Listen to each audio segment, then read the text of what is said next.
បាទសូមជម្រាបសួរក៏ដូចជាសួស្តីបងប្អូនទាំងអស់គ្នានៅក្នុងថ្ងៃនេះផងដែរខ្ញុំនឹងមក unboxing អីវ៉ាន់ដែលផ្ញើមកពីខាងស្ទឹងត្រែងហើយនៅក្នុងនេះគឺជាប្រភេទត្រីទឹកសាបដ៏កម្រមួយប្រភេទដែលមានឈ្មោះថាត្រីប៉ាសេអ៊ីត្រីប៉ាសេអ៊ីនេះគឺជាប្រភេទត្រីមួយដែលល្បីល្បាញថាមានរសជាតិឈ្ងុយឆ្ងាញ់អញ្ចឹងកុំឲ្យរងចាំយូរតោះមកទស្សនាការ unboxing ទាំងអស់គ្នាត្រីប៉ាសេអ៊ីជាប្រភេទត្រីដែលប្រជាពលរដ្ឋមួយចំនួនធំនិយាយថាមានរសជាតិឆ្ងាញ់ជាងត្រីទឹកសាបផ្សេងៗទៀតនៅក្នុងប្រទេសកម្ពុជាដោយសារភាពល្បីល្បាញ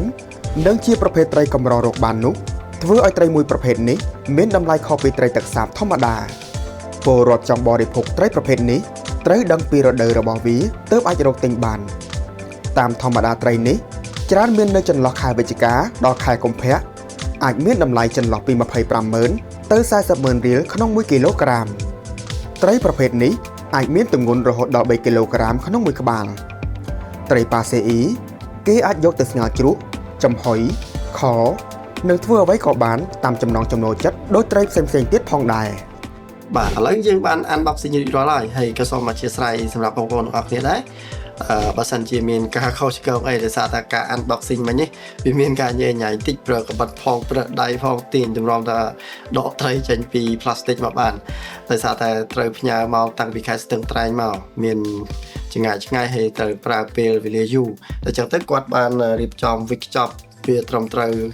ហើយច្រើនជាន់មែនទែនដើម្បីកុំឲ្យទឹកនឹងវាចូលទៅខាងក្នុងខធ្វើឲ្យវាហើមសាច់ហើមអីចឹងខ្ញុំទទួលបានត្រីមកហើយចំនួន3ក្បាលអ្វីបើតែវាមិនមែនធំតែនៅក្នុងខែនេះគឺពិបាករកត្រីធំគឺតម្រាំតែខ្ញុំអាចរកបានត្រី3ក្បាលនេះប៉ុន្តែនេះគឺចំណាយពេលអស់ឡើង2ខែមកហើយតម្រាំតែអ្នកបងប្អូនវិជានេសាទអាចរកត្រីនេះបានហើយវិកខ្ចប់ញ៉ាំឲ្យខ្ញុំអញ្ចឹងអធិស្ឋានបងប្អូនទាំងអស់គ្នាមានតែយកវាទៅស្ងោរជ្រក់សាក់មើលហើយចង់ដឹងថារសជាតិយ៉ាងម៉េចចាំធ្វើម្ហូបហើយខ្ញុំនឹងភ្លក់ហើយប្រាប់អ្នកទាំងអស់គ្នាវិញថាវាមានរសជាតិខុសប្លែកពីត្រីធម្មតារបៀបម៉េច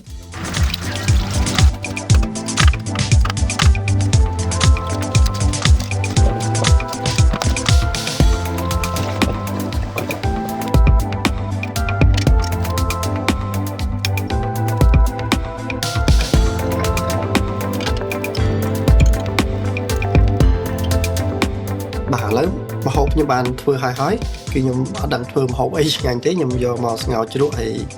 នៅច្បាច់ទឹកក្រូចឆ្មាបន្តិចហើយខ្ញុំនឹងសាកភ្លក់ឲ្យបងប្អូនមើល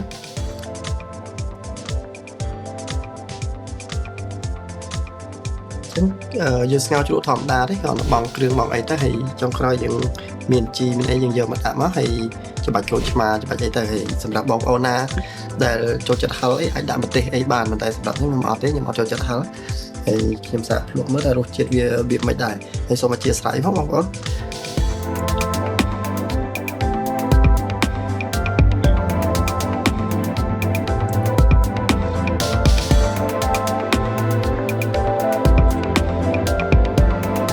តែតាមជាមួយរសជាតិត្រីនេះសម្រាប់ខ្ញុំផ្ទាល់ខ្ញុំមានអារម្មណ៍ថាប្លែកពីសាច់ត្រីធម្មតាព្រោះត្រីនេះខ្ញុំចាប់អារម្មណ៍តាំងពីហាន់នៅឆៅម្លេះព្រោះដោយសារតែមានខ្លាញ់ច្រើនជាងប្រភេទត្រីទន្លេធម្មតាខ្លាញ់ច្រើនជាងប្រភេទត្រីឆ្ពិនពួកត្រីឆ្ពិនត្រីឆ្កោកត្រីអីចឹងសាច់របស់វាមានលក្ខណៈល្មួតជាងប្រភេទត្រីឆ្ពិនត្រីធម្មតានេះខ្ញុំគ្រាន់តែយកមកស្ងោរជ្រក់ធម្មតាទេហើយខ្ញុំមិនដឹងថាបងប្អូនយល់យ៉ាងណាទេបងប្អូនអាចទិញសាកល្បងមើលបានបាទអញ្ចឹងវីដេអូមួយនេះក៏ដល់ទីបញ្ចប់តែប៉ុណ្ណេះហើយនៅក្នុងវីដេអូបន្ទាប់ខ្ញុំនឹងអញ្ជើញវាគ្មិនកិត្តិយសម្នាក់ដែលគាត់មានចំណេះនិងជំនាញច្បាស់លាស់ទាក់ទងជាមួយនឹងត្រីប៉ាសេអ៊ីដើម្បីចូលខ្លួនមកបកស្រាយអំពីលក្ខណៈជីវសាស្ត្រក៏ដូចជាលក្ខណៈសម្បត្តិផ្សេងៗរបស់ត្រីប៉ាសេអ៊ីថាហេតុអីបានជាត្រីប៉ាសេអ៊ីមានលក្ខណៈល្បីល្បាញឆ្ងាញ់ប្លែកខុសពីត្រីទឹកសាបធម្មតាហើយថាតើកត្តាជីវសាស្ត្រឬក៏កត្តាចម្បងផ្សេងអ្វីខ្លះដែលធ្វើឲ្យត្រីនេះមានរស់នៅទៅតាមតំបន់មួយចំនួនដែលយើងពិបាកនៅក្នុងការរកទិញហើយមានតម្លៃថ្លៃខុសប្លែកពីត្រីទឹកសាបធម្មតាសូមអរគុណច្រើនសម្រាប់ការទស្សនាវីដេអូមួយនេះហើយចាំជួបគ្នានៅក្នុងវីដេអូក្រោយ